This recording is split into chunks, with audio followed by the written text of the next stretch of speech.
It's a podcast. Shit.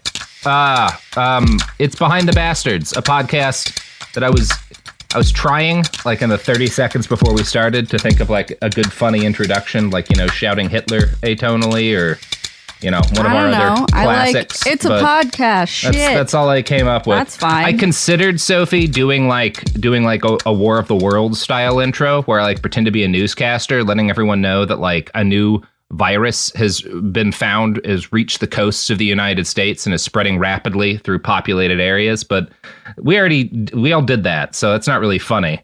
Yeah. So I don't know, Sophie. I don't know. I'm you know. I liked It's a Podcast. I failed. Shit. I failed. But you know who's not a failure, Sophie? Oh, yeah, I do. The guests that we have for this spectacular podcast episode today, the glorious Michael Swaim and the inimitable Abraham Epperson. Ooh. I'm glorious, but you could imitate it if you tried hard. Yeah. You could imitate Michael, but not Abe. Yeah. But I have no discernment of quality, but you can't replicate it. That's right. Thank you. That's right.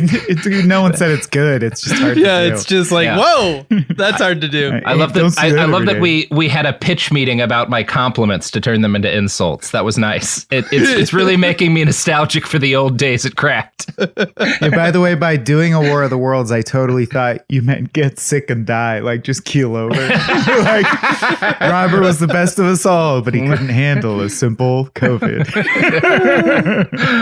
No, I'm COVID. The CDC says it's over, so we're good. Yeah, I'm not even worried about it anymore.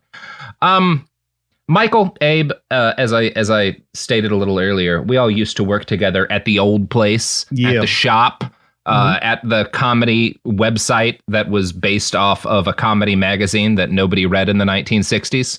But the website did quite well for a time. Mad TV, the website, if you will. Yeah, you guys are back on. The last time we had both of you together was talking about the end of L. Ron Hubbard and listening to his glorious song. Thank you for listening.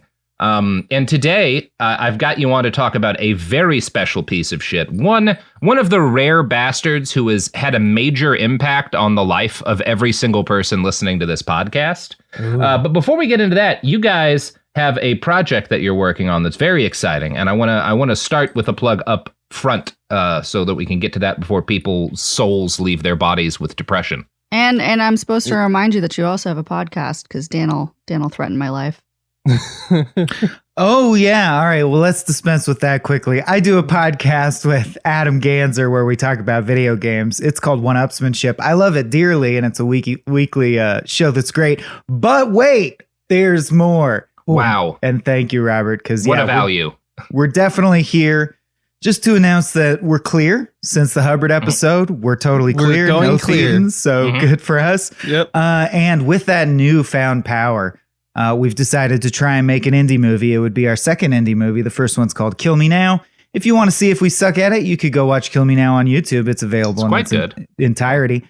Thank you. And it's been a long time, and we're ready for number 2. If you knew us from Cracked, or like if you knew like After Hours Agents of Cracked, does not compute. Hundreds of sketches. We were kind of the engine behind that. And this movie is based on the hilarious, poignant, true story of when my dad came out as a gay furry. It's super funny, but it's also got a lot of heart. It weaves a bunch of other stuff in there as well. And Abe, do you have anything to add? Probably yeah. the URL. Yeah. You can go help us out by going to seedandspark.com/fund/papa-bear. And you can become part of the movie, like get stuff from the movie, watch the film early, even go to a premiere. We're stoked about telling the story. So if you can help us get what we need to make it right. Yeah. At the lowest tier, you're basically pre-buying a ticket because you'll just get a private link to the movie when it's ready. We have other funding like going on behind the scenes, but the crowdfunding piece, which is going on right now, of course, is super crucial. And there's cooler stuff than that to get. Yeah. Yeah. If you donate at the highest level, you will literally be able to call yourself a producer and wear suspenders and like a That's nice ironed shirt and do mountains of cocaine while smoking a cigar. Don't forget the hat. Cheating Robert. on your wife. Don't forget the signed hat. You get a signed hat. All sorts of good stuff. We execute the adoption papers with your name on them, and you become my dad. You are legally Wow. my dad. Wow. Yeah. Mike's dad. You know, considering the movie is about your dad, that does kind of seem like a little bit of a kick in the face. It's weird. Yeah, like you're out, old man. It's like it's a gift of the Magi type situation where like I was able to make a movie about you, Dad, but now you're no longer my dad. But as Goodbye, you make Dad. it, you forget him. Yeah, it unwrites. It comes out of your brain and disappears. But yeah, that's Papa Bear. Papa Bear. Seed and Papa Spark. Bear. Look it up. But yeah, let's Check dive it in. out. Yeah. What kind of horrors do you have for us? Excited to be here. Strapped A real horror. So we should start a little bit here by talking about capitalism, something that we're all intimately familiar with. And one of the most important things to understand, if you want to know kind of like why the US and its friends won the Cold War, is that for a lot of people in the United States and other Western countries, capitalism seemed like a pretty fucking good deal from the time of the New Deal up through the late 70s to early 80s. Now, obviously, this was predicated on extraction from countries outside of the United States and Western Europe, from the global South, whatever you want to call them, and it was also funded by supporting the subjugation by dictatorships of people living in those countries in order to extract resources. But within the United States itself, in particular, Americans saw a 40 or so year-long period where the standard of living and the average amount of like wealth held per person increased at a pretty dramatic and extremely consistent rate. Prior to the New Deal, corruption and abuse within capitalism were pretty much universal, and the biggest companies were the ones that were generally the best at holding their workers down at gunpoint. But after the Great Depression, there were new regulations introduced, and this combined with progressive social welfare policies ushered in by the FDR administration helped lead the United States towards the titanic growth of the post-war years. Inequality plummeted. Managers and workers, were generally obviously paid differently, but it wasn't like you see today, right? Like a guy working the line at a factory was not getting like 1/500th of the amount of money that like the CEO of the company got. They were living kind of in the same vague planet, when it came to income. And a lot of the day's business gurus argued that this was necessary for healthy economic functioning. This was actually the most efficient way for the system to work. In 1943, Johnson & Johnson's CEO authored a company credo that spoke to a lot of people in big business in the United States. He argued that the company's first responsibility was to its customers. Its second was to its employees, who he said deserved a sense of security with just management and short working hours and fair wages. Its next duty was to management, and then last and least, it had a duty to its investors and shareholders. Quote, that was the last. That's the CEO of Johnson & Johnson. Business must make a sound profit, high taxes paid, new factories built, new products launched. When these things have been done, the owners and stockholders should receive a fair return. So that's pretty different, right? It feels like all things have become grotesquely extreme to the point of like ruining everything. It takes time. At the beginning, I feel like they didn't realize how far they could go and how much they could get away with. It takes time to wake up and go, wait, could we take it all? Like all? Shit. It takes time, and I think it also takes, part of why this state of affairs came to be. It didn't these companies didn't start treating workers well and sharing profits with them because it was nice. They did it because the country, like the United States, nearly collapsed into like a revolution, right? Like things were that bad at the very worst of the Great Depression. The government was worried, like, are we going to do a Russia? And that fear faded, that's kind of the story we're telling today. So I'm going to get ahead of myself. But if you want to look at kind of the company during what's called the golden age of capitalism, which is this period from the end of World War II up to kind of the Reagan era, the company that best embodied both the strengths of that capitalist system that existed then and the kind of innovation that could come from it is General Electric. Now, over the years, it was founded kind of in the late 1800s, and in the years since its founding, its engineers and scientists brought the world like half of the things that we consider like crucial aspects of daily modern life. They invented incandescent light bulbs. They invented the electric plant. They shipped radios around the world and invented many of the first radios. They crafted the first vacuum tubes. They invented the garbage disposal. They created a wide variety of moldable and transparent plastics that became ubiquitous in household products and also every creature living in the ocean. Obviously, that part's not great. But on the positive side, the silicon rubber that they invented was made space travel possible. Like you don't get human beings into space without it. All of these are bangers. These are all bangers. Yeah, these are all bangers. They're all impressive. Yeah. Yeah. No doubt. So this is like for about 100 straight years, from the late 1800s to the 1980s, GE was not just a company that made a lot of money. It was a company that regularly invented things, or at least its workers did, the scientists that it paid, invented things that changed life for people all around the world. They're like cups, that was us, chairs. Yeah, fucking chairs, pants. Air, you ever heard of it? Yeah. Oxygen. Thinking of stuff. And their workforce was compensated, as you'd expect given their success. All the light bulbs you can eat. Yeah, as many light bulbs as you can fit in your cheek pouches like a squirrel. No, they were one of the companies that they essentially invented the kind of modern concept of an employee retirement plan. They gave workers profit sharing. They were the first company, I think, to have provide insurance for workers. They invested in ongoing education for their workforce.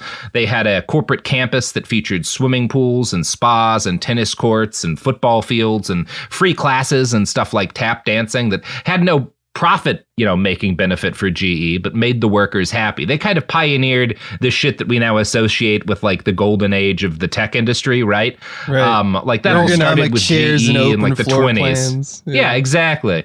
And this was part of an understanding by the management elite of the era that a happy workforce was one that would not tear you apart and shoot your family in a dank basement. Men like GE CEO Gerald Swope had the czar on his mind when he described the company ethos as welfare capitalism in 1922. This was a term that a CEO felt proud to use. Our company practices welfare capitalism. In 1927, company chairman Owen Young gave a speech at Harvard where he attacked businessmen who tried to, quote, squeeze out of labor its last ounce of effort and last penny of compensation. Executives, he argued, needed to, quote, think in terms of human beings who put their lives and labor in a common enterprise for mutual advantage. And there's nothing more alien to kind of the business ghouls of our day than the concept of mutual advantage. Now, and they were still rich, right? Yes, they had a lot. They had plenty of money. Yes, they still led lives of plenty, right? And I should state, a lot of times, and one of the main sources that we're going to wind up using for this episode, this era gets romanticized. And part of why it gets romanticized is that a lot was nicer back then. Compensation of workers in the United States was much nicer. The system itself was still pretty soaked in blood. For example, GE executives may have cared greatly for their workforce in the United States, but they had no issue with the idea that GE products would be used to murder civilians in foreign countries. GE's T-700 helicopter engine powered the Black Hawk after its adoption in 1978. They also made the engines for basically all of the helicopters that the United States used to annihilate large chunks of jungle in Vietnam. They made the engines for the planes that dropped the defoliants that gave everybody fucking cancer. They were one of the top 10 largest contractors used by the U.S. government to make nuclear weapons over the course of the Cold War. They're not just making nukes, but nukes, there's a bunch of parts that nukes involve. And so GE was one of the primary suppliers of those parts. At the height of the Vietnam War, they made more than $1.6 billion a year in military contracts, making them the second highest paid defense contractor of the bloodiest chapter of the Cold War. So that's all bad, right? It's not, I'm not trying to whitewash this stuff here.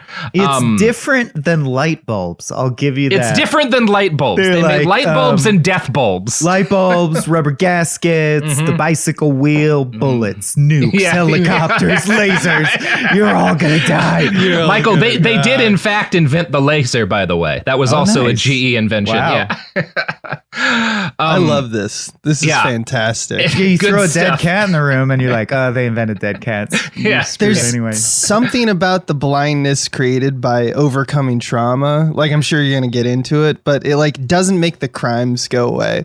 No. Like, if the skeletons in the closet were like kind of made in order to build the closet, that doesn't justify anything. And that's my standpoint. But it's like amazing to see what America has done in order to be like, you can't make fun of General Electric. They're goddamn General Electric. You know? Yeah, no, I mean, and that was very much like they were seen as an institution, like almost a branch of the government. And part of it was the degree to which like so many Americans, hundreds of thousands were employed by them. And it was like kind of cradle to grave employment. If you got a job with GE in this period, that was your job for life. And then when you retired, they would pay you a pension, you know, like a county job today, if you keep the U.S. military machine rich in killing machines, GE will take care of you, right? Like that was the bargain, you know? Yeah. So I want to quote now from a book by a guy named David Gelles called The Man Who Broke Capitalism. And spoilers, the man that the book is about is who we'll be talking about today. Quote, an annual report from 1953 described how GE worked in the balanced best interests of all. The report trumpeted how much the company had paid in taxes, the virtues of paying its suppliers well, and how critical it was to take care of its employees. That year, GE proudly stated that it spent some 37% of its sales on pay and benefits for its workers, resulting in the biggest payroll in the company's history, with more people at work than ever before. Next to the statistic was an illustration of a grinning factory worker walking away from the assembly line, holding bags of money. Only after enumerating all the ways in which it was helping the government, suppliers, and employees did the company mention how much it allocated for investors. The sum, a modest 3.9% of sales. And think about how weird that is, right? Like right now we're going through this thing where like the head of the Federal Reserve is talking about how bad it is that wages have kept rising, and that's like a problem. Like we need to discipline laborers so they expect less. But in 1953, GE's being like, we're giving everything that we have to our workers. Isn't that dope? How much money we're paying our employees? Like this is what you would brag about. And it's with so many issues, it's like vice versa. Which party you would think like conservative traditionalists would be like, this makes more sense. Like I would say, no, it's weirder now. What's weird is if you have a human enterprise and the person who makes the most money from it they didn't work there. They didn't invent it. They didn't form the business. They have nothing to do with it. Like that's weird. It's weird to me that that's how it works now. Yeah, I can't imagine what you're thinking of when you say that, working in the film and entertainment industry, Michael. But so the idea that was common at the time among the people who ran companies like GE was that corporations had a responsibility both to the United States as a whole and to their workers.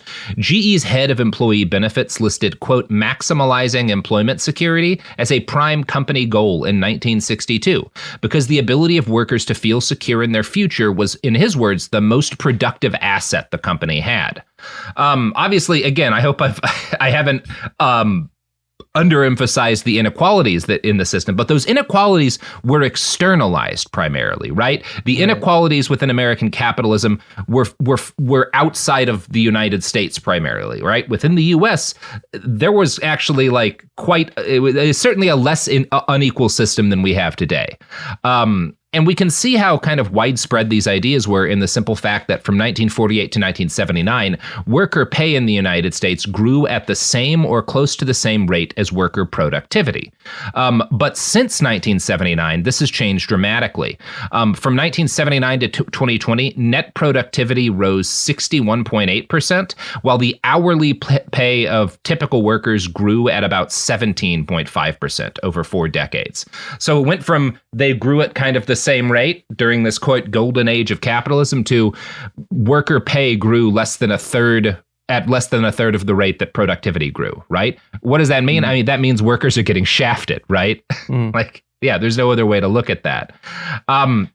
Now, a lot of different factors had to come together to change this state of affairs. And obviously, there's not one single person that's solely responsible for why everything got a lot worse within the United States. Here's his name. But he is the guy he's not the guy who caused all of this, but he is the guy who his career is the dividing line between the golden age of capitalism and the era we live in now, this grim age of billionaire CEOs and starving workers on food stamps and like zero innovation, effectively. Like there's a single guy whose life is sort of the dividing line between those two periods. He was the CEO of General Electric, and his name was Jack Welch.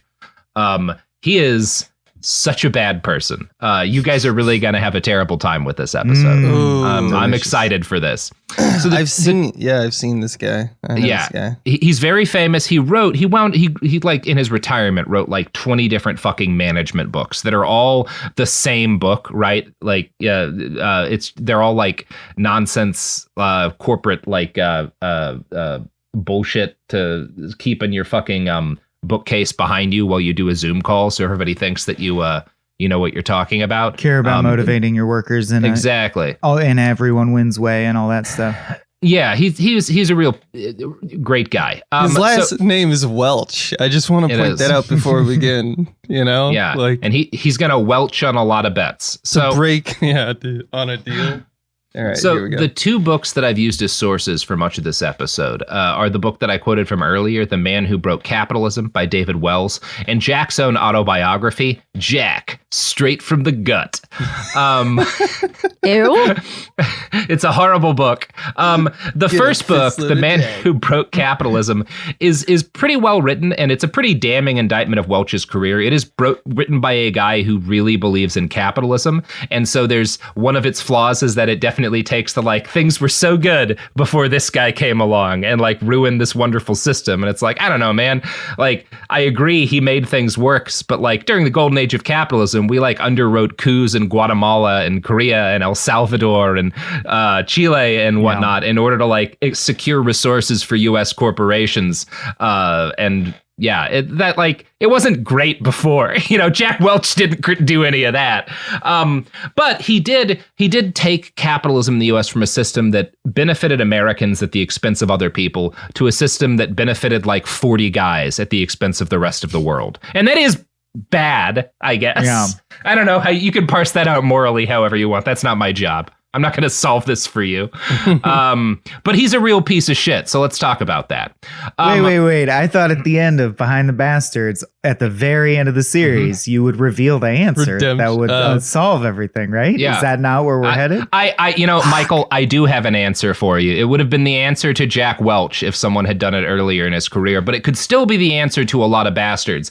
Legally, I'm not allowed to say it on air. Okay, but it's that answer. It rhymes with schmargeted schmashmashination. Okay, like that's the answer. So Welch's autobiography is probably the most self-serving piece of trash I've read in my life, and I have read Saddam Hussein's writing. Art of the Deal? Worse than Art of the Deal. Okay. I kind of think so, because at least Welch did all of the terrible things that he's talking about. It opens with these telling lines, and strap yourselves in, boys. This one's rough. This may seem a strange way to begin an autobiography, a confession. I hate having to use the first person. Nearly everything I've done in my life has been accomplished with other people. Yet when you write a book like this, you're forced to use the narrative I when it's really the we that counts. Now, that could be nice, right? But what Jack is actually setting up here is not that like, I've been forced to use I, and that means I'm not going to give enough credit to other people. What he's actually setting up here is that like in this book, he takes credit for every good thing that happens at GE during its tenure. And I think he just, in the initial draft of this, gave himself credit for everything good that happened. And then his editor came in and was like, you sound like a giant prick. So you have to add something at the start of the book saying you're sorry for using I all the time. That is exactly what I suspect happened. That like an editor came and was like, Jack, you got to like write something at the start here because you sound like a dick. Yeah. He continues with one of the funniest sentences I've ever seen in an autobiography. Please remember that every time you see the word I in these pages, it refers to all those colleagues and friends and some I might have missed. Now we move on. We're talking about that again. Yeah. Hell so yes. Hell yeah. The absolute gall. The arrogance. Yeah. I love it. It's so good. As soon as because I was trying to decide, we don't do a lot of like CEO bastards because like, you know, a lot of them are terrible, but they're usually boring. So we're more likely to do like, you know, we'll talk about the Bhopal disaster in India rather than like doing the life of the CEO of Union Carbide or whatever, because most of them just aren't very interesting. When I was trying to decide, like they raised the price, then they raised it again. Yeah, then they raised exactly. it again. Yeah, yeah. But Jack Welch, as soon as I read that, I was like, all right, this guy's got to be enough of a piece of shit for an episode, and boy howdy, he sure is. That's so John great. Francis Welch Jr. was born on November 19th, 1935 in Peabody, Massachusetts, just in time to miss the Great Depression and fully benefit from the more restrained, thoughtful era of capitalism that followed it. His dad was a conductor for the railroad. He was a union man, and while he worked long hours, he benefited from benefits and pay good enough that he was able to buy a house for his family. His mother, we'll talk about more in a second. They had Jack late in life. She was 36 and his dad was 41. They had spent years trying to make a baby, and unfortunately with Jack, they succeeded. He was an only child, and in his own recollection, quote, "My mother poured her love into me as if I were a found treasure." Jack finds it very important that you believe his family weren't financially comfortable. He wasn't born with a silver spoon, is literally how he writes it in his book, because he's not a very imaginative person. This is technically true in that his family was working class. It's untrue in the fact that he was born in the single luckiest era financially to have been born in the history of the human race. Again, his dad, working a single job without a high school income, was able to buy a home and put his child through college without taking on debt. Just a different world. Now, neither his mom or dad graduated from high school. They were both Irish immigrants, and their house was across the street from a factory, which his dad considered to be a plus because it meant that there were no neighbors partying on the weekends. Jack's dad collected magazines and newspapers from writers on the train during his workday, and he brought them home. Jack started reading the news, you know, as a result of this. And yeah, that's how he kind of like got into the world. Jack's dad also introduced his son to golf, telling him that all the big shots on the train talked about their golf score constantly. So Jack should probably learn how to golf if he wanted to make a lot of money. Wait, so he's just like a golfing, news reading boy? Yeah, you promised the CEO wouldn't be boring, Robert. Don't do it. He's like, did he also don't worry, suck on peppermint candies and drink milk? Like, what's going on here? We'll get to what else is going on here. Jack's dad is he's the kind of, you kind of get some of the workaholism from this. His dad was dedicated enough to his job that like if the weather was going to be bad, he'd have his wife drive him to the station and he'd sleep there overnight before a shift. He did not spend a lot of time with his son. He worked from 5 a.m. to 8 p.m. every single day. So Jack's primary influence was his mom. And if his autobiography is in any way credible, she was obsessively devoted to him and somewhat manically focused on making him a success. Quote, one of her favorite expressions was, "Don't kid yourself. That's the way it is. If you don't study, you'll be nothing. Absolutely nothing. There are no shortcuts. Don't kid yourself." So she's just like yelling at him to be, so like for an example of how kind of unhinged this woman is, she would force her son when he was like a preteen to go and gamble with the money that he had earned as like a caddy. Oh, hell yeah. So that he understood what it felt like to lose money. Oh, wow. That's the weird lesson. So literally honed. That's an insane lesson. Well, he's Go like a lose this super money. soldier honed in a dojo to be good with money. Yeah, to understand risk and loss and gain. Yeah. That's just a crazy thing to do. Yeah. But it worked, I guess. So good for her. Final form. GE CEO. So from his earliest years in school, his mother was obsessed with the fact that he needed to excel. He writes in his autobiography, "She knew how to be tough with me, but also how to hug and kiss. She wanted to make sure I knew how wanted and loved I was. I'd come home with 4 A's and a B on my report card, and my mother would want to know why I got the B. But she would always end the conversation congratulating and hugging me for the A's. My mother never managed people, but she knew all about building self-esteem. I grew up with a speech impediment, a stammer that wouldn't go away. Sometimes it led to comical, if not embarrassing, incidents. In college, I often ordered a tuna fish on white toast on Fridays, when Catholics in those days couldn't eat meat. Inevitably, the waitress would return with not one but a pair of sandwiches, having heard my order as 2 tuna sandwiches. My mother served so I gotta... Yeah. You're just rambling. This is just rambling. No, this is his life. First off, that's point one. Stuttered. Point two is it's really weird to open up your conversations about your mother and say that she's a good hugger and kisser. Yeah, she's a good hugger. She's a good kisser. She made me gamble so that I learned how to be a businessman. Yeah, she told him that he stuttered because he was too smart and his tongue couldn't keep up with his brain. Which is sweet, except for the man that this guy grows into is someone who clearly had more self-esteem than was responsible to give a child. Again, this is controversial, but I think it should be illegal to be nice to children. Otherwise, they turn out like this. Like I don't. There's no other way to look at this, you know. So he grows up extremely confident. One of kind of the signs of how confident he is that, like, you know, when he was in high school, he was on the football team and the hockey team. Well, of course, double tuna, so much protein. Yeah, so much two tunas every time. He's a big tuna boy. Well, no, he's tiny. He's the shortest guy in his school, basically. Okay. It went into his brain. All of the power went into his brain. He's too smart. He kind of says that basically his mom made him so confident that he didn't notice he was so super tiny. But eventually, like, he stops being able to compete in these sports because he's this little bitty shrimp of a man. And that's why he gets really into golf, because, you know, golf, you don't have to be good at anything to be good at golfing. All you have to do is know how to talk about the stock market, right? That's all golfing's really about. I'm sure many golfers disagree with you, but let's run with it. Yeah. Who gives a fuck what golfers say? Yeah, right? Yeah, that's right. Also running the other than cart everyone off the who road. runs the country. Yeah. Right. Also running the other cart off the road with your cart for bonus points, but you know, that's golf. Yeah. No, that part of golf I actually do. That's support. the one good. Yeah, I like that. Yeah, I like the mini cars they have. Absolutely. So Jack's autobiography is the standard self-mythologizing of the corporate Übermensch. And it's honestly pretty worthless for anything but the broadest details of his actual childhood and the insight that we get from knowing what kind of stuff he wants us to believe about him. But there is one passage in it in which he exposes something that I think might be him actually sharing some vulnerability. And I'm going to read that now.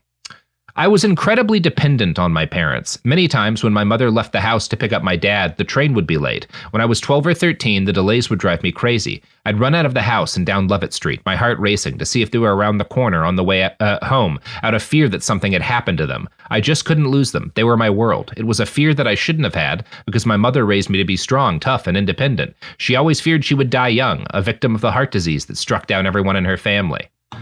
So that's like the one glimpse that we get that maybe this kid had a soul at some point. Like it's actually heartbreaking. Yeah. I mean, I think that's also a pretty natural fear with kids that, like, my parents will die, you know? Like you painted a portrait of the world for me to fear. And so I fear it. And now that I'm alone, I'm scared. That's all. That is interesting. Really it does kind of reveal. Yeah, that like whatever his picture of the world was, it was a dangerous one out there, and one even in if which, like, even if the death's just a metaphor for like being thirsty for dad, which I don't mean in the sexual way, but you know what I mean. No, you mean it. Yeah, it's fine. It's fine. Let's take it in the sexual way. 15 hours a day. Yeah, the kid might just be like, if his dad doesn't show up on time, every second feels like I'm just losing this scant time I have with my dad. That makes sense. Yeah, no, I mean it's the only actual like sign we get that this man might have at one point had a soul. Right. But you know who doesn't have a soul, Michael? Abe. Who? Boss Baby is what I hear. Boss Baby. Boss Baby? No, Boss Baby does not have a soul. Other than the souls that it collects. Yeah. Clones don't have souls, by the way. Yeah. Which is, everyone's talking about AI. I think we ought to be cloning, you know. Once we really get cloning figured out, then none of us have to work because it's fine to force clones to do it. Yeah, well, that's just what Boss Baby it up. You remember when Dolly the sheep happened and people were like, even though they made a law against it, here we go. The cat's out of the bag. That we've reached the tipping point. Someone in a secret lab's going to start making clones. Mm-hmm. Where are we at? Where are all the clones? I'm disappointed we didn't continue with that. Because I was watching that show Severance recently, which isn't about cloning, but close enough. And I was like, man, this would be great. What if we could just create a slave race that we own and have them do all the work? Okay. You know? I think we gotta go to break.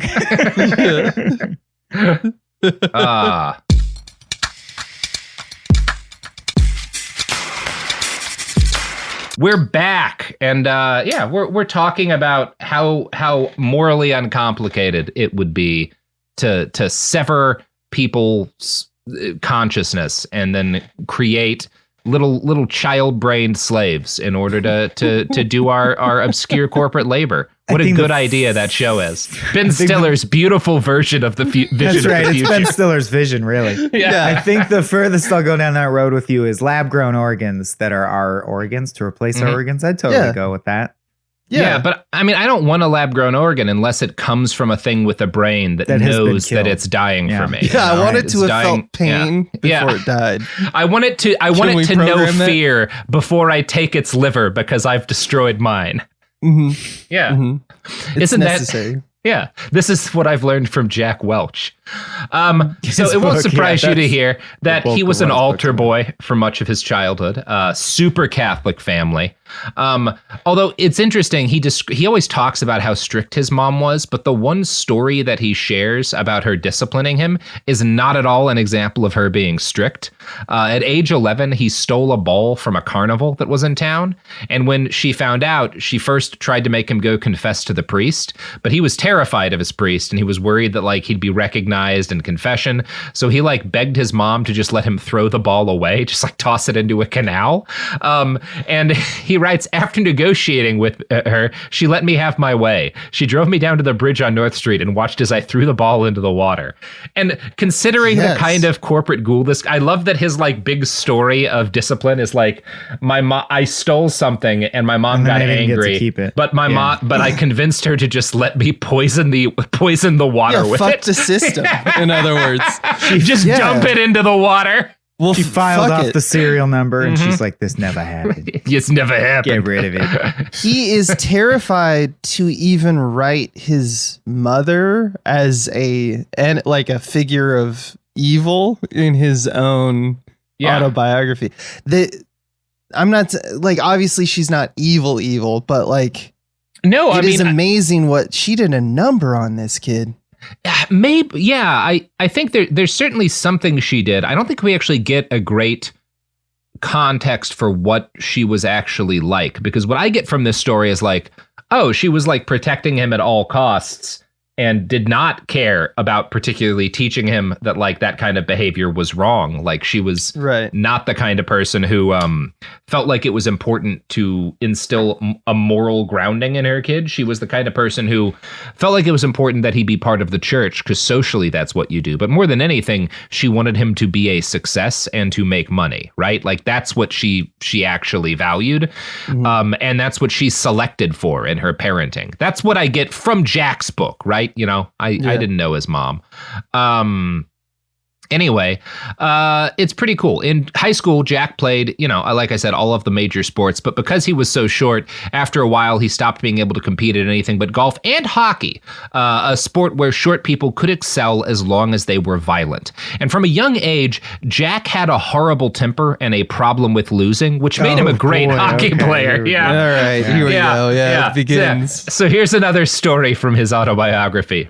The other team scored and we lost again for the 7th time in a row. In a fit of frustration, I flung my hockey stick across the ice of the arena, skated after it, and headed back to the locker room. The team was already there, taking off their skates and uniforms. All of a sudden, the door opened and my Irish mother strode in. The place fell silent. Every eye was glued to this middle-aged woman in a floral patterned dress as she walked across the floor, past the wooden benches where some of the guys were already changing. She went right for me, grabbing the top of my uniform. "You punk!" she shouted in my face. "If you don't know how to lose, you'll never know how to win. If you don't know this, you shouldn't be playing."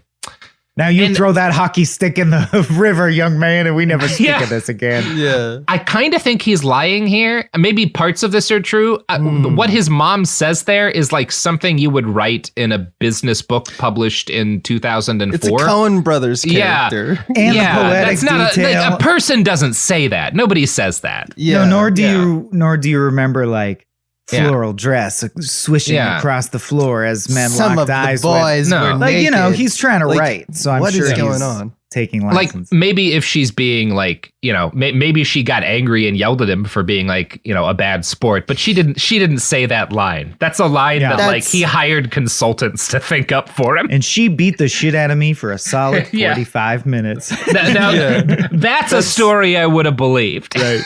Yeah. It's the Ron Howard version of his life. Yeah. Obviously, his real love was golf, which is a love he would maintain his entire life. Ugh. Jack notes that he and all of the other boys who worked as caddies at the country club competed vigorously to caddy for like one of the two guys at the club who actually tipped. He makes a point to note that all of the rich people basically refused to tip. Interesting. He was eventually forced to quit when the guy he was caddying for asked him to take off his socks and shoes and wade into the water to get a ball. Jack refused, and when the guy insisted, he grabbed the guy's clubs and threw them into the water, which cost him a club caddy sponsorship, or club caddy scholarship. So again, guy with a temper, right? Guy who can't really control his anger. Guy whose anger seems to be primarily based around feeling disrespected. Yeah, exactly. A classic recipe for a bastard. Yeah. These golf clubs can't contain me. Like the energy is so, it's beautiful. Yeah. It's a beautiful insecurity. Yeah. You could, it's quite it's something. So he lost out on an ROTC scholarship with the Navy as well. Why is unclear. In his book, he makes a big deal about like me and my friends. We all passed the exam together. My dad had the state representatives send in letters on my behalf. But then my friends got their scholarship and I got turned down and I have no idea why. It's this big mystery in my life. And it's like, I don't know, man, maybe I didn't do well. Like maybe you're an asshole and like the guy's responsible for giving the scholarship or like, I don't think this guy's a team player and this is literally the Navy. There's a number of things it could have been. But maybe you just didn't do very well, right? Like it's not a mystery. I had a bunch of friends who applied to West Point and didn't get into West Point, and it's not a mystery. It's competitive, but Jack can't his ego has to, I think, assume that there was something mysterious behind the scenes that cost him the scholarship. That's right. Because it can't just be, I didn't do it. Yeah. Clearly his Catholic priest told them about that he stole a ball. Yeah, that he took that ball. Right. So at any rate, he did eventually get into college at Amherst, and he started in 1953. Which is the same year that GE released that earnings report being like, we are giving all of our money to our employees. Fuck our stockholders. Isn't that dope? His time in college was pretty boring. I would describe him as a normie, also as basic. One of the few details we get is that he brags. It's so sad. He has like a line in there where he's like, I was in a fraternity. We ranked, quote, at or near the top in beer consumption and had better parties than most. He does not give a single example of a party. He does not relate a single human interaction during his time in college. Objectively better parties. It's like someone told a robot what you do at college, and he was like, we drank the most beer and had the best parties. It is an AI. Yeah, it is. It is what an AI would write if you like fed it this guy's fucking life story. Like, be the coolest. Yeah. We did an Animal House. Yeah. That's right. Yeah. So he eventually got a master's degree in chemical engineering because he found it kind of interesting and there were jobs. He goes into a hard science, but he was not motivated by science, right? He's never someone who's like in love with the idea of learning new things. He's someone who's like, well, science is like, there's good jobs and money, climbing being the ladder, a chemical engineer, right? And we can see that in this anecdote he gives about flying after he gets his master's degree, flying out for a job interview in Louisiana with a friend after graduation. This is quite telling. On the airplane for my Ethel interview, Ethel is the company, I was traveling with one of my associates from the University of Illinois when something odd happened. The stewardess came back and said, Mr. Welch, would you like a drink? She then turned to my colleague and said, Dr. Gardner, would you like a drink? I thought Dr. Gardner sounded a lot better than Mr. Welch. I threw the golf clubs at her as hard as I could. I fucking golf clubbed that bitch so hard. So that's it, right? Like he's sitting with a friend and a stewardess calls his friend a doctor and he's like, well, that sounds better than Mr. I should be a doctor. Yeah. That's why he decides to get a PhD. Is there super doctor? Is this a thing? Is there a double doctor? It's purely about clout. He doesn't ever express like an interest in chemical engineering, like a love of science, a desire, like an appreciation for academics. It's, I was getting a cocktail once, and I swear to God, you're doing the origin story of like Homer Simpson. Well, also the impulse that is dominant. He's the original line goes up guy. All he cares about is line goes up. Yeah. Right? Yeah. That's right. Yeah, it's the same kind of energy of like fucking Ben Shapiro. I see or one why of he's these the like template. soulless crypto guys having an AI write a script that like nobody would ever want to watch. Like there's no plot in it, there's no character development, but it's formatted the way a script is, and so people are like, look, it's a script. It's like, no, like Jack's like, I need to be a doctor because it sounds good, because people respect me if I'm a doctor. So I'm going to spend 3 more years in college becoming a PhD in chemical engineering.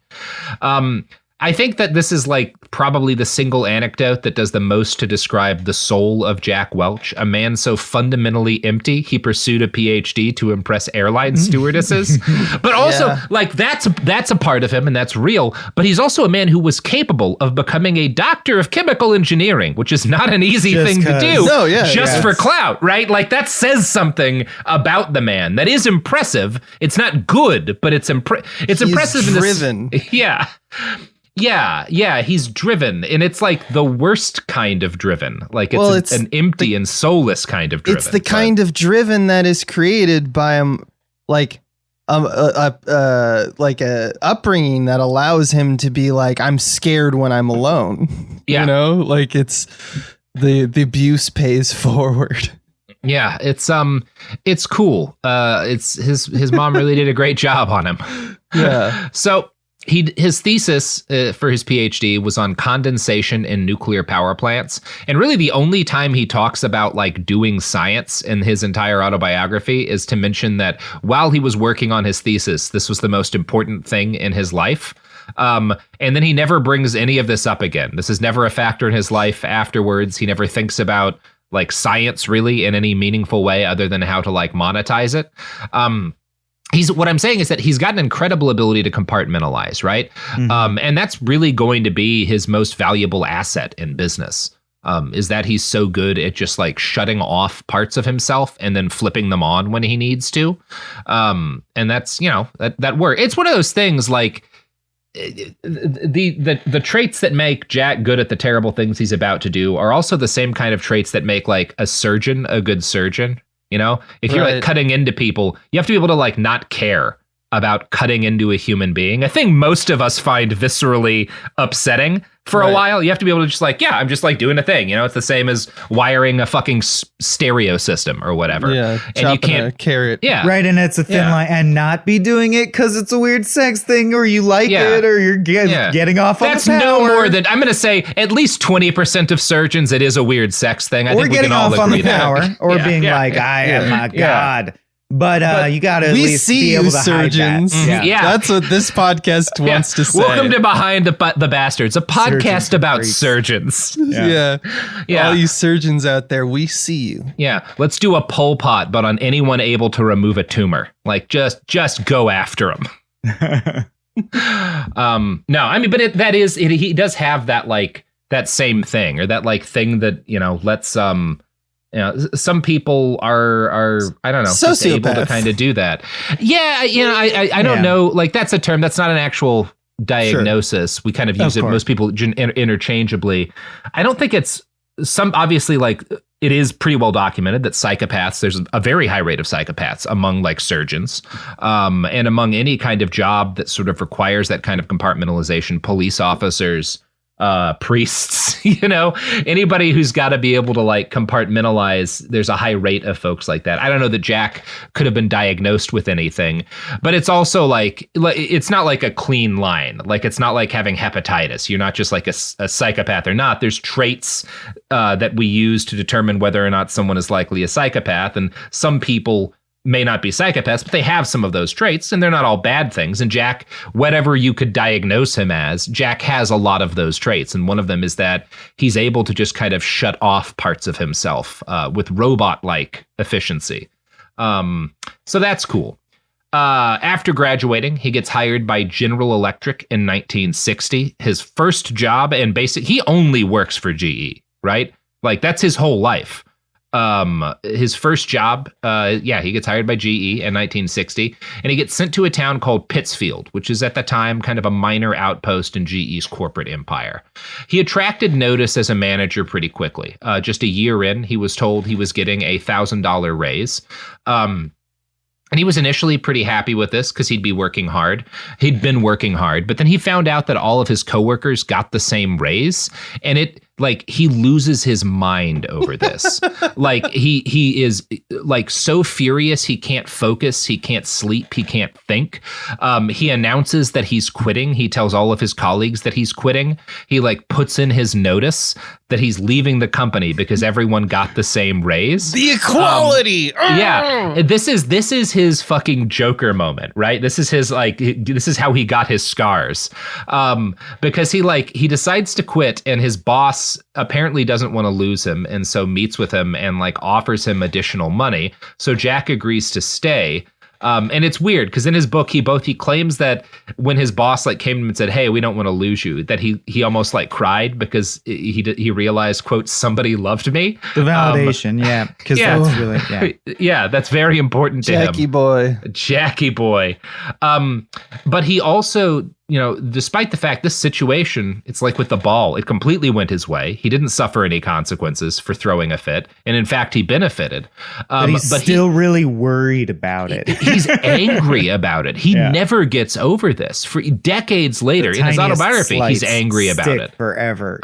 He spends the rest of his life angry over the fact that he had almost only gotten the standard raise. And he even admits in his autobiography, it, quote, probably drove his behavior to an extreme. And he's like, but when I say that, of course, I mean we. Really, you're to blame as well. Everyone else, my manager, for not giving me more money up front. It's also worth noting that he got far enough along in the quitting process that his coworkers all bought him going away presents, which he did not give back. Smart dude. But in his autobiography, he just writes, "I don't remember if I gave them back or not," which is also funny. I don't remember. Yeah. My secretary will have that information for you or whatever. Just such an unpleasant man. Who's to say? Meanwhile, he unboxes a brand new cigar cutter and rips the tag off, and it's a cigar. Just burns a $1 bill. Yeah. He's Sidney Musburger from the Hudsucker Proxy in my mind now. He's also Jack Donaghy, who was a GE, a fictional character on Third Rock. It's very funny, Abe, that you bring up Jack Donaghy, because not only is Jack Donaghy from Third Rock based on Jack Welch shows up in that show. In that show, right? Yeah, he's in several episodes. Wow. That is so wild. That's wild. But you know what's not wild? A water park after it gets shut down. Yeah, that's right. No, Schlitterbahn was not wild after it killed all those kids, and they had to shut down the best rides. That's right. That's what they mean by wet and wild. Yeah, they mean wet and kids die here. Great. Yeah. Wet and kids die here. Not enough people know about Schlitterbahn. Look, it's a water park outside of Austin that you can drink as much as you want on the lazy river, and only occasionally do kids drown at it. That's a good water park. Only occasionally. Yeah. That's a great water park. This has been a paid ad for Schlitterbahn, a water park that doesn't kill most of the kids who go there. Brought to you by GE. 5 stars. All right.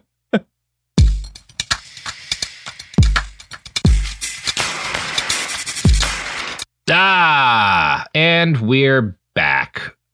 So Jack, decides to stay, and he is a good employee. He gets promoted fairly quickly. He's a relatively effective manager for the most part, but he was not a perfect employee. And he made a number of what you might call boo-boos early on in his career, as this passage from David Gells's book makes clear. One day in 1963, Welch was at his office in Pittsfield, overlooking the factory on Plastics Avenue. Having risen to become a manager charged with developing a new plastic, Welch was impatient to bring a product to market and had been driving his team to move faster, run more experiments, whatever it took. As Welch sat at his desk, an explosion rocked the factory. Debris and broken glass littered the scene as smoke shrouded the building. Somehow, no one was badly injured, but it soon became clear that Welch, as head of the plant and the one pushing his team so hard, bore responsibility for the disaster. Pressuring employees to innovate, Welch had them experimenting with an untested process, moving oxygen through a highly volatile solution in a large tank. Something caused a spark, setting off the explosion. And yeah, he blows up his first factory. And what in the Daniel Plainview is going on?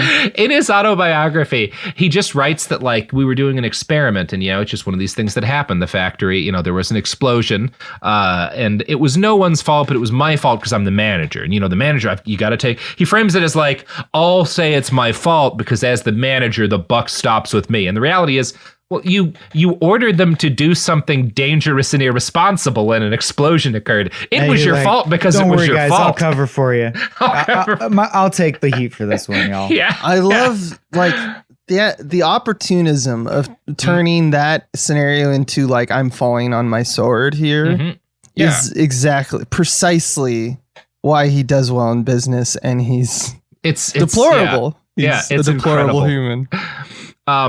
My gut is telling me I am not responsible for this. I don't. Yeah. It's what my gut says. I don't know.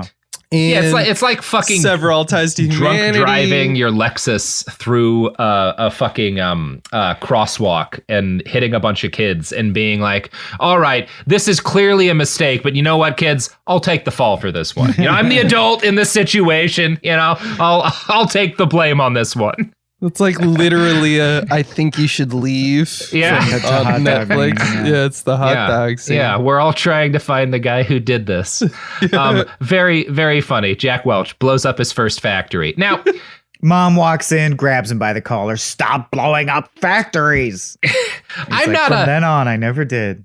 I'm not a firing people guy. I think that's generally best avoided. But I would say if one of my subordinates, here at Cool Zone, blew up a factory that we, made podcasts out of, I would probably impose consequences on them. But Jack had really... Who are you talking about here? The factory, Sophie. Have I not told you about the factory? No, you told me about the factory, but which employer are we referring to? That's my question. It's the arms company that we use Cool Zone as a shell to but we're on air. Ship artillery primers through. Anyway, we don't need to talk about that. So Jack suffers no consequences for blowing up this factory. Again, GE is like a ridiculously paternalistic company at this point, and his bosses are like, hey, failure's a part of life, Jackie boy. Just don't blow up another factory and everything's fine. And honestly, to their credit, this works out well for them financially, because the next thing that he does is he convinces his bosses to invest in a new factory, which created a plastic called Norol. Now, he convinces it to do this before Norol is a functional product. In fact, the plastic in its first form was too brittle to work, but Jack told his chemists find a way to make this not be a terrible mistake, and they do somehow. And Norol becomes $1 billion business. You have to blow up. I did it. We'll blow up as many factories as it takes. So Jack gets promoted to head the company's plastics division at 32, and he becomes GE's youngest general manager. This promotion brings him stock options for the first time. And over the coming years, he started to develop an obsession with stock price, one that overwhelmed any interest he had in the actual products that his employees were making. Despite the fact that his hardworking scientists had been the ones to turn Norol from another failure into a hit, Jack had no loyalty to them or to anyone else who worked at GE. And in fact, he grew increasingly frustrated with the paternalistic nature of the company, with the understanding that it showed its employees, which again is the only reason he wasn't shit-canned for blowing up that factory. Right.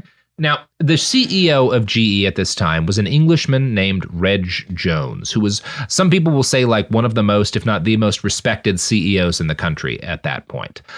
He was apparently good. I mean, the GE increased steadily in value during the time that he was there. And he was kind of notably the kind of CEO that doesn't exist anymore. He lived in like a normal person house.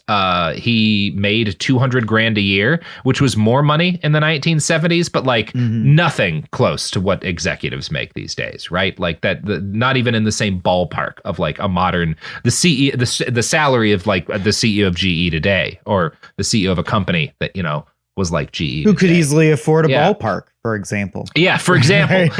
He was also kind of famous for like, whenever he would find out about like employees suffering deaths in the family, he wouldn't just like send them a letter or whatever. Like he would devote company resources to helping people, you know, pay for funerals and deal with grieving. Like he was generally seen as a pretty nice guy. But Reg also was kind of, as the 1970s rolled along, as we all remember from, I don't know, high school history class, that's where you get your stagnation and your inflation, and you get your stagflation, and the economy's not doing so great. Japan and Germany are both kind of rising as industrial powers, and it turns out that they make better products than a lot of American companies. So people are starting to, the U.S. economy is starting to, like, this kind of golden age of capitalism is starting to sort of like get jankier. You know, we can kind of see the Reagan era heading towards us very quickly in the mirror. And Reg was intelligent enough to see this coming. He knew the economy was changing. And so in 1977, he starts the process of finding the guy who's going to replace him. You know, it takes a couple of years. And when he's given a list of like the short list of executives being considered to take over his job, he sees that Jack Welch isn't on there, because no one likes Jack. He's an asshole. But Reg is like, I think, you know, Jack is, you know, someone who thinks differently than everyone else at the company. Yeah, he's like, but he blew up that factory. He blew up that factory. You know? Factory. The story you'll get, and this is kind of a mystery. No one really knows why Reg picks him, but Reg is like, I don't know, maybe this, probably the most likely thing is that Reg is like, this guy's an asshole. The economy's getting worse. Maybe we need a piece of shit to run the company during this period of time. Hard to say. But Vonnegut talks about Money River, which is just, I do think it's really true that many times people who become insanely wealthy and powerful, it really boils down to a moment where someone who was already insanely wealthy and powerful before them went, I don't know, you. Yeah. Like, you're set now. That's that. Yeah. Yeah. And this is about to be that moment for Jack. So he's put on this short list. And basically the way GE does this is, once they've got this kind of short list together, for the next couple of years, Jack and all of the other guys considered for the job are told, hey, we're watching you to see if you're good enough to be the CEO. You know, do your fucking best. And they give them new responsibilities to kind of see what they can handle and judge them. So most of his competitors for the job focused on either maintaining profits and, you know, keeping a steady rate of increase in profits at whatever divisions they were running, or at shepherding new research into production in the hopes that it would be a new big business for GE and it would look good for them. Jack knew that shit either didn't look impressive, right? Just kind of maintaining profit, and that a division isn't easy to brag about in this kind of a competition, or it took too long, right? New research, as he knows, is risky. Sometimes the factory explodes, and he doesn't want to take that risk. But he had a faster, dumber way of increasing profits: mass layoffs. So this was not really a thing for American businesses at this point. Obviously, sometimes people get fired. Sometimes you got to lay people off because the company's not working, right? Like, it was a thing that maybe people would get laid off if a business failed, sure. But the idea that a company that is profitable, and even though the economy is more challenging right now, GE is profitable. GE is making a shitload of money. The idea that a company as profitable as GE would fire a shitload of employees just to improve their margins, that didn't happen at this period of time in American capitalism. Jack is like, what if we did that? So this is my life. This is what I leave the human race. Yeah. You're welcome. Firing people for no reason. Did this guy create like the rank and yank thing? That's exactly where we're headed, buddy. Holy, what a piece of shit. Yeah. I don't want to get ahead of ourselves, though. So, Sorry. GE operated a massive complex in Louisville, Kentucky called Appliance Park. This is such a big factory kind of complex that it has its own zip code. It was very profitable, and it also like kind of supported the whole city, right? Like a huge amount of Louisville's economy is people who work at Appliance Park, right? It's what keeps the city alive, kind of effectively in this period. Jack didn't think it was profitable enough, though. Again, it's profitable. He just doesn't think it's profitable enough. So he shit cans a huge percentage of the workforce, gutting a huge chunk of the economy in Louisville, but making a short-term like stock bump for GE, right? Because cutting all this salary and benefits and stuff looks good on the balance sheet, and that makes the shareholders happy. His colleagues celebrated his courage in doing this. David Gels writes, quote, layoffs spread to other divisions as Welch amassed more responsibility. And as he toured GE's facilities around the country, he took the opportunity to remind the rank and file who was now in charge. In Cleveland, at the light bulb factory, he berated a manager for the relative high costs of GE's bulbs, screaming that competitors in communist Europe made similar products for half the price.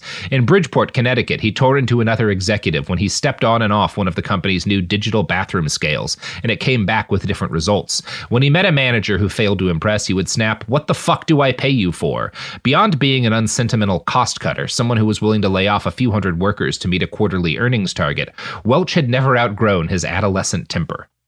And I find that really interesting, the light bulb story, because the kind of broad story you get about the Cold War is like, yeah, capitalism went up against communism and communism lost. And it's like, well, the United States went up against the Soviet Union and all of our sundry satellites, and the Soviet Union collapsed. But a big part of what was happening in that period is the United States economy boomed in part because it adopted a number of socialist policies, even at the corporate level. Welfare capitalism, right? That was a big part of what made the US economy work during that period of time. But the whole time, there were guys like Welch who were like, you know, instead of not looking at like the shitty quality of a lot of products produced in communist countries and being like, boy, capitalism makes much better products, looking at them and going, man, if we made shit like that, we could save a lot of money that we could then hand to rich people, which is where we are now. Yeah, it's the banal tragedy. I totally get this guy through and through because he's the guy we have now still to this day. Yeah. And it's actually chilling to think of that open-ended answer. We're profitable, but are we profitable enough? Well, how much is enough, man? This is a scary place we're going now. Yeah, because again, it's not like, because this is always like the fucking hard-nosed capitalism is the best. People are like, well, what? You should just pay people for a failing business, that you can't do that. It's like, look, these are hard decisions, but they have to be made. You can't just give, this is a business, not a charity. No, GE's light bulb business was profitable. It was making money. He just wanted to make shittier, cheaper light bulbs so that more money could go to the 40 people at the very top of things. And he was willing to destroy the city of Louisville in order to do this. I wonder if when on his deathbed, like this guy's dead, yeah? He's dead as shit, but very recently, unfortunately. Yeah, okay. So I wonder. But I do think it was a painful death. Oh, well, there's that. Yeah. I wonder on his deathbed if he was just like, he like looked into someone's eyes and was like, was I a cartoon character? It is. We'll talk a little bit about how Jack handled imminent death, Abe, because it's even funnier than that. So Jack was obsessed with a small, relatively unappreciated part of the company, GE Credit Corp, the company finance division.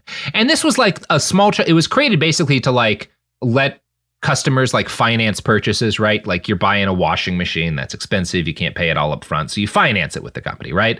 But what Jack realized is that like, the company could be doing a lot more with its finance division, because a corporate finance division, when you've got a company as big as GE, could have with as good a credit rating as GE, because GE is like AAA, right? Like it's the best company in the country, pretty much. Like they've got anyone will lend to them, which meant that GE's finance division could operate as a bank, like an unlicensed bank, So he starts expanding it into offering mortgages and private credit cards and to investing in other companies and buying other companies.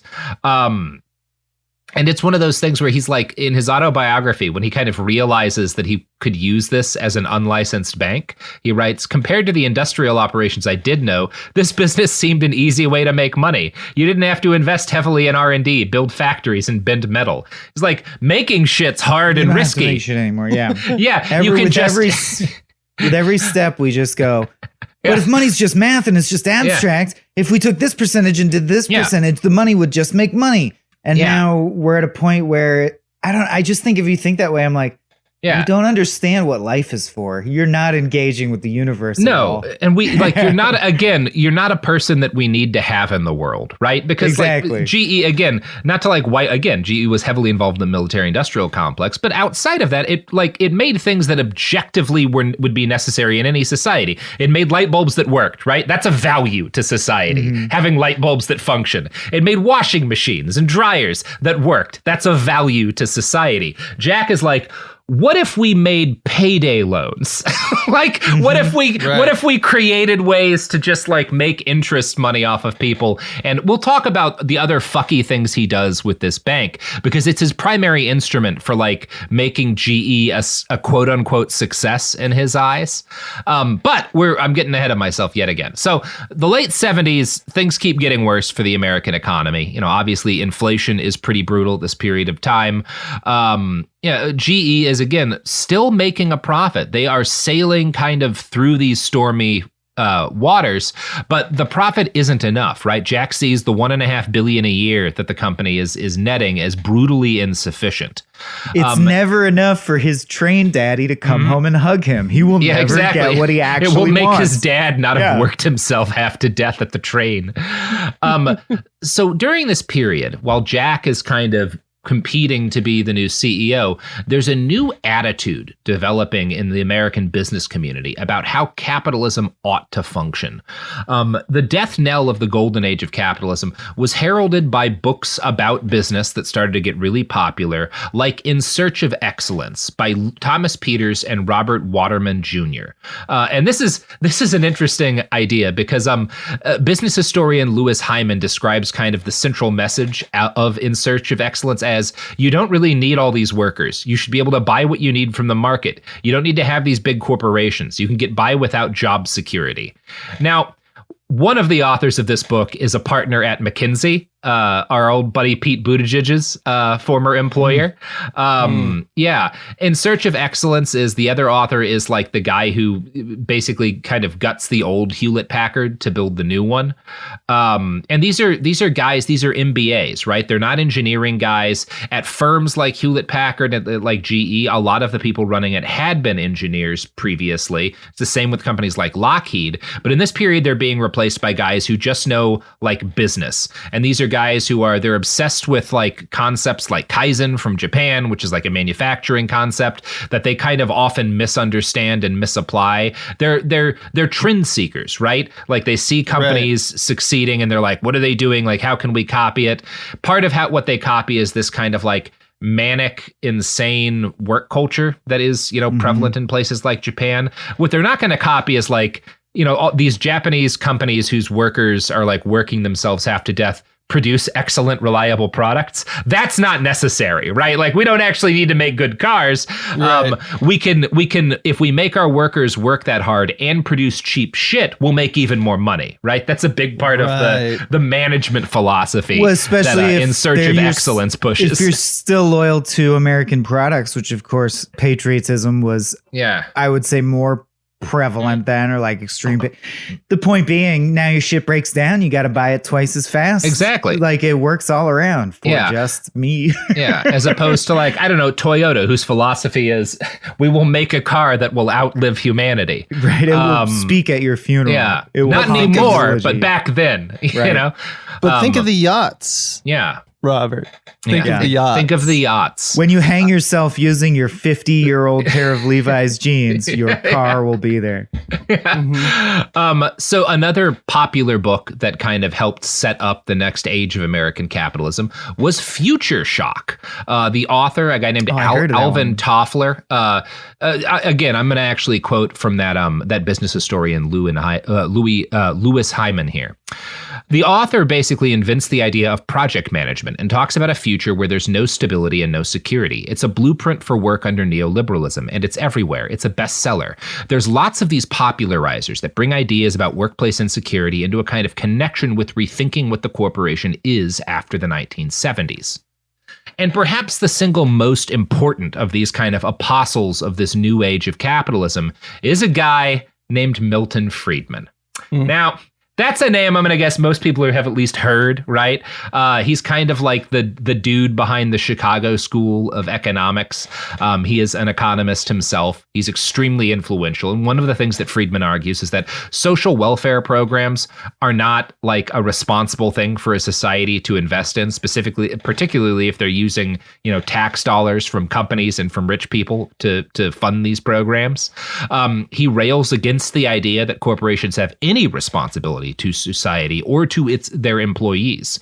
In 1970, Friedman writes, "The social responsibility of business is to increase its profits." What does it mean to say that business has responsibilities?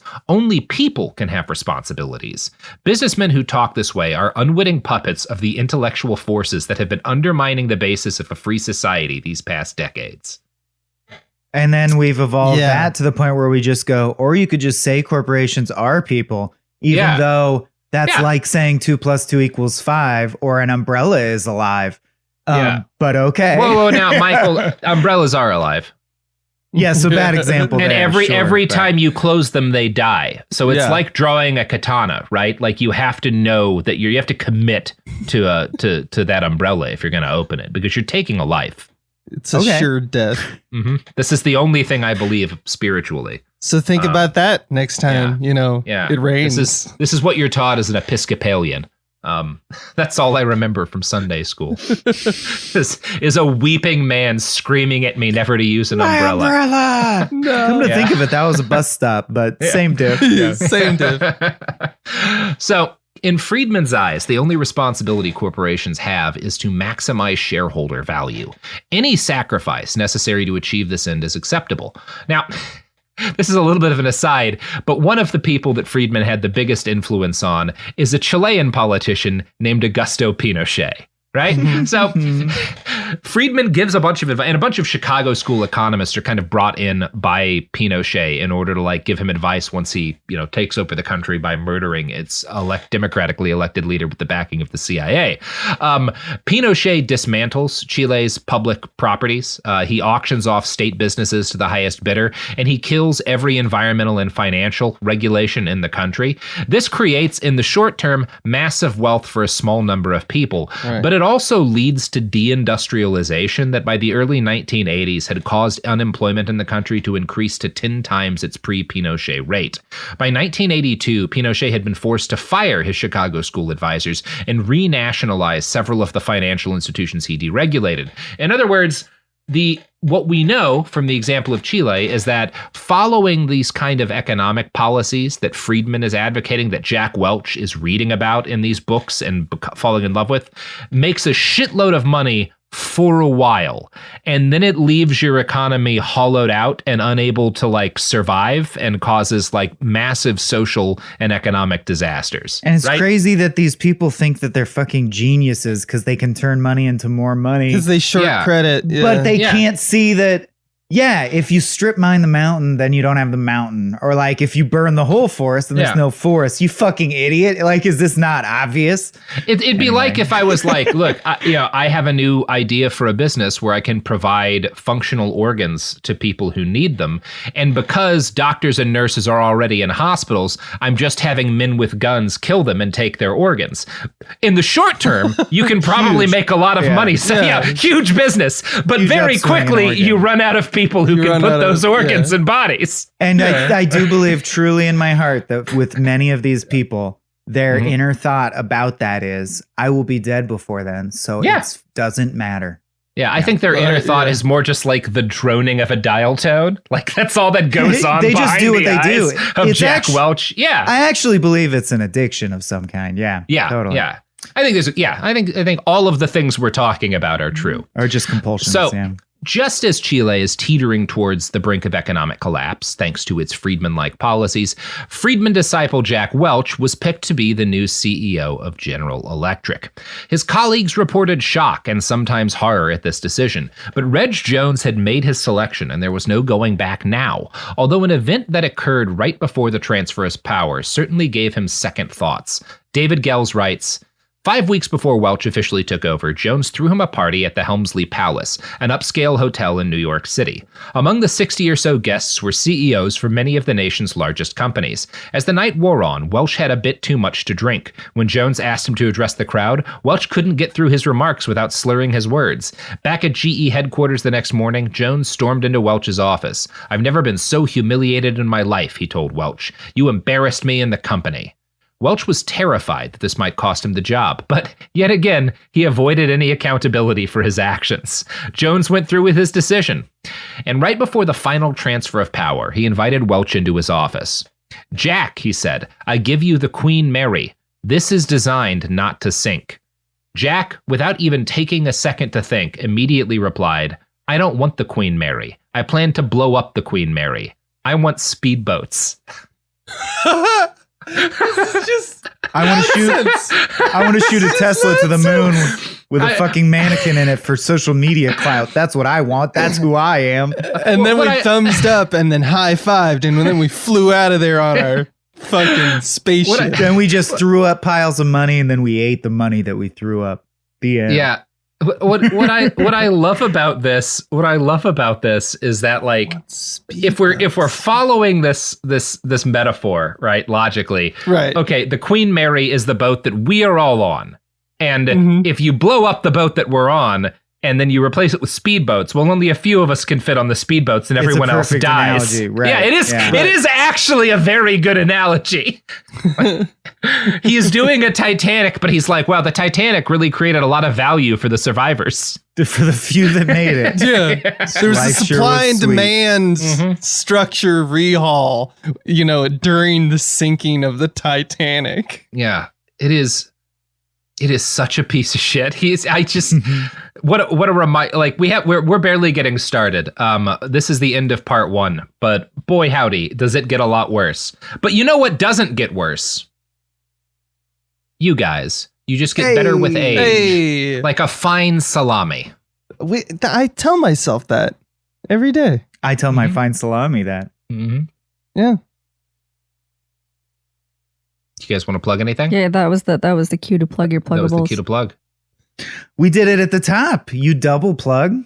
Yeah, well, you get to double plug. We only let our real friends do that. Well, speaking of double plugging our fine salamis, we're doing a movie about the complex proposition of forming that has to be a sex thing. Yeah. Well, that's what I'm saying. I'm gonna go over to my torrent site right now and find double plugging a fine salami right on the top there. A summer sausage. We are doing a movie, as we said at the top, but we'll say it again because it's been a bit. About the complex proposition of formulating your own sexual identity and how everyone's journey in that regard is unique and irreducible. And it's called Papa Bear, and it's very funny, but then in the third act has heart. What kind of movies I'm talking about. It's one of those poignant coming of age shit. We're really good at videos and movies. If you know us and our work, you probably already know that. If you're interested in finding out more about the project, it's over at seedandspark.com/fund/papa-bear. Thanks so much. Thank you. Thank you both so much. You can find me nowhere because stay away from social media. It's bad for you. But you can find my book, After the Revolution, literally anywhere you can buy books. You like Amazon, you like bookshop.com or whatever. You like going to Barnes & Noble for some reason. It's everywhere. Go read it. That's the episode. That's the episode. Behind the Bastards is a production of Cool Zone Media. For more from Cool Zone Media, visit our website, coolzonemedia.com, or check us out on the iHeartRadio app, Apple Podcasts, or wherever you get your podcasts.